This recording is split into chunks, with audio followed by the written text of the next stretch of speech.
There is a piece of land within the country of Wakanda that is known for its lush bounty, the Alkalma Fields. It is there the revolutionary Tetu ventures to do his good work. He remembers a passage he was told not too long before. Once, when I was tree, African sun woke me up, green at dawn. African wind combed the branches of my hair. African rain washed my limbs. Once, when I was tree, flesh came and worshipped at my roots. Flesh came to preserve my voice. Flesh came honoring my limbs. Now, flesh comes with metal teeth, with chopping sticks and fire launchers, and flesh cuts me down and enslaves my limbs to make forts, ships, pews for other gods. Now, flesh laughs at my charred and beaten frame, discarding me in the wind, burning me up in flames. Flesh has grown pale and lazy. Flesh has sinned against the fathers. Now, flesh listens no more to the voice of spirit talking through my limbs. If flesh would listen, I would warn him that the spirits are displeased and are planning what to do with him. But flesh think I am dead, charred, and gone. Flesh thinks by fire he can kill. Thinks that with metal teeth I die. Thinks that all the voices linked from root to limb are silenced. Flesh does not know that he does not give me life, nor can he take it away. That is what the spirits are singing now. It is time that flesh bow down on his knee again. Meanwhile, in the Golden City, Ningandan, the capital of Wakanda, the king admits to the Queen Mother, Ramonda, that he underestimated the strange woman in green once again. Or rather, he mistook the nature of the threat. The king does not know what has become of him. He feels blinded by his past, engulfed in a fog of all his defeats, and he keeps seeing his ancestors.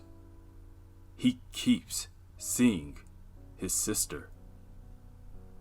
The departure of Shuri hurt the Queen Mother as well. Shuri was not just Ramonda's daughter. She was her queen as well. And Shuri acted as a queen should, giving herself for her nation. And T'Challa acted beyond what a king should, giving himself for the world. Ramonda watched T'Challa's father and uncle struggle under the same weight. T'Challa may be stronger than he knows, perhaps stronger than all the kings who have come before him. He has faced enemies his forefathers could have scarcely imagined.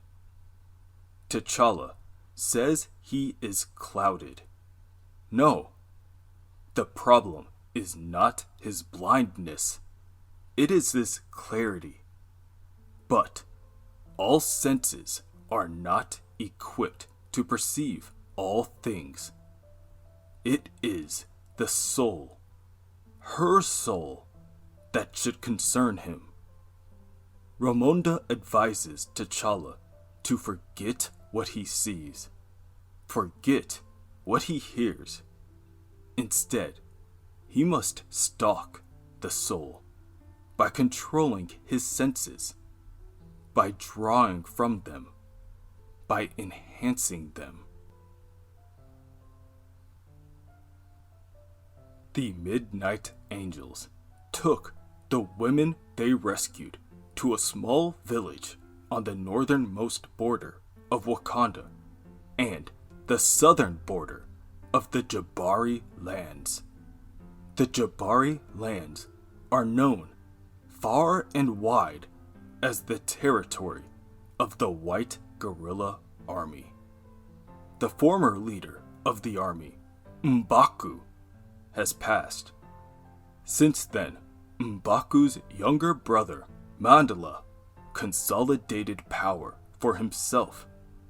And Mandela is not happy when he finds out what the Midnight Angels have done to his Jambazi compounds.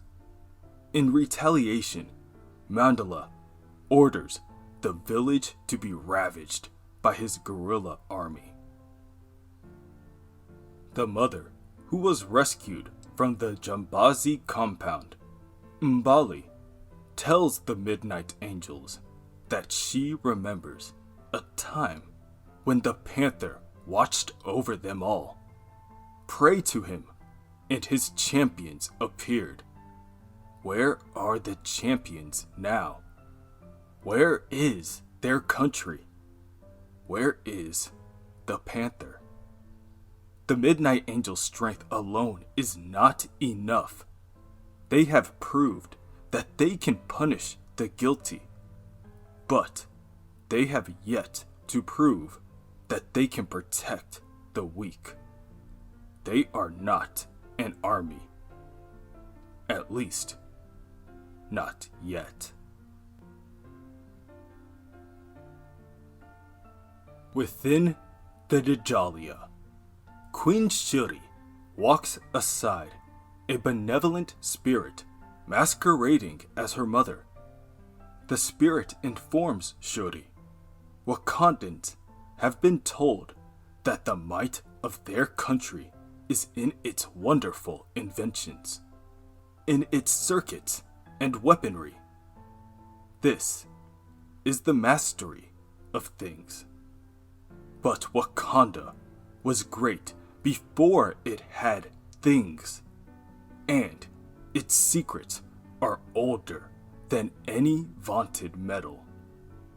Shuri knows that the spirit is speaking of vibranium and the story of the Great Mound, the fire that fell from the sky and guided Wakandans out of their savage years. But what is savage? The spirit asks. Is she savage? She is from before. Does that not make her a savage?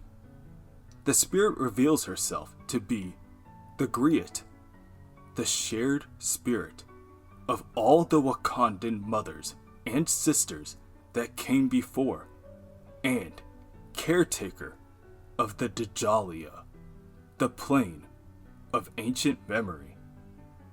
This plane is where everything is saved.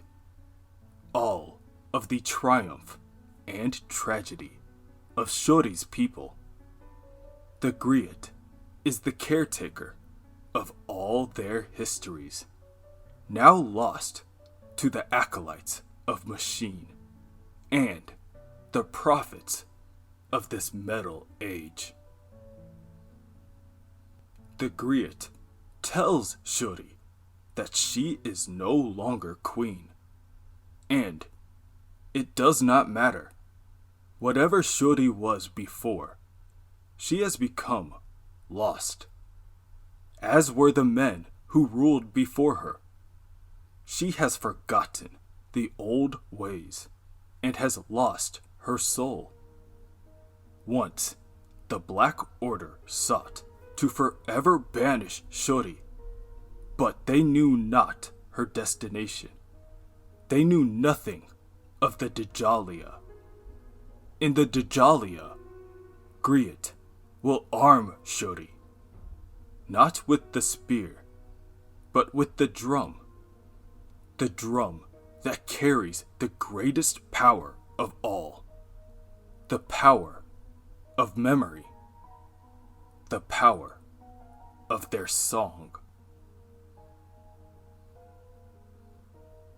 The king tracks down the strange woman in green, Zenzi, and her Ningandan army to the Ningandan border, southwest of Wakanda.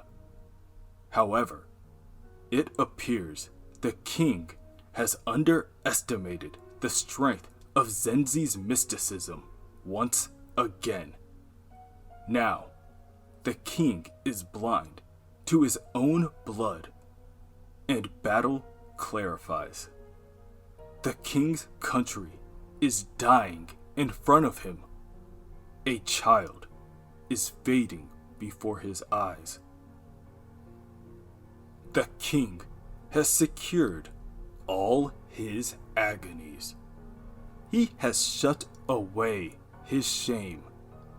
He has stalked the soul of the deceivers and recovered his very name. But calamity surrounds them. The past overwhelms them, and they are all entangled by their defeats. The king's child is dying in front of him. His country is falling before his eyes. The king strikes down each of the Ningandan soldiers guarding Zenzi, one by one. He shows no mercy to the betrayers. Their numbers are many. They clearly outnumber the king. Zenzi attempts to enchant the king once more, but he quickly strikes her with a blast of energy that sends Zenzi flying in the opposite direction. She hits the back of her skull on a nearby tree and slides down to the ground, unconscious. The king then calls on his war dogs, the Hatut Zereze, to aid him in battle. They strike down out of the trees and dispatch each of the Ningandan soldiers surrounding the king. He was not so foolish as to go without their aid a third time. However, after the last of the revolutionaries are dealt with, the shaman Tetu steps forward. The shaman holds up a gourd and splashes the liquid onto him before administering his face paint. Then, he prepares to fight. Tetu spins his walking stick counterclockwise. It moves as fluid as time itself. Soon after, the roots from the surrounding trees begin to emerge from the ground. They burst forth and entangle the king and his men, holding them in place so that Tetu can look T'Challa in his eyes. Tetu curses the king for accusing them, of all people, of treachery. Him, The same king who plotted with Namor and those who drowned their own people. The same king who schemed while Doctor Doom murdered his uncle and ransomed his mother. The same king who fled while Wakanda burned. The same king who left their queen, his sister, to die alone at the hands of Thanos. Tetu slowly walks over to Zenzi and lifts her up, using his magics. Before he departs, Tetu warns the orphan king that some of the people remember the old ways. Some of them are more than their birthright. The day is coming when Wakanda will be ruled by Wakandans, and the worms of the earth shall devour all wolves, lions, and leopards, and the era of kings shall end. Near the northern border, Aneka races through the jungles of the Jabari lands. The sounds of bullets firing echoes throughout the night. Members of the White Guerrilla Army are right on her tracks, chasing her until she cannot race any longer. They howl into the night, telling Aneka, "Run, girl, run from the White Guerrilla Army." She sprints for her life until she finds a cave she can hide in for safety. Or so it seems. The members of the army tell their lord Mandala, the White Guerrilla himself, that they have trapped Aneka. Lord Mandala ventures into the cave alone. He tells Aneka not to be afraid. Her death will be swift. Lord Mandala is not without mercy. But that is when one of the Midnight Angels appears. She holds her scepter up before Mandala and illuminates the cave, revealing to the Lord a group of women warriors, spears in hand, each awaiting the Lord's next and surely fatal mistake. Once, when I was tree, my ancestors slept in my outstretched arms. African soil nourished my spirit. African wind combed the branches of my hair. Once, when I was tree, African rain washed my limbs. African sun woke me up, green at dawn.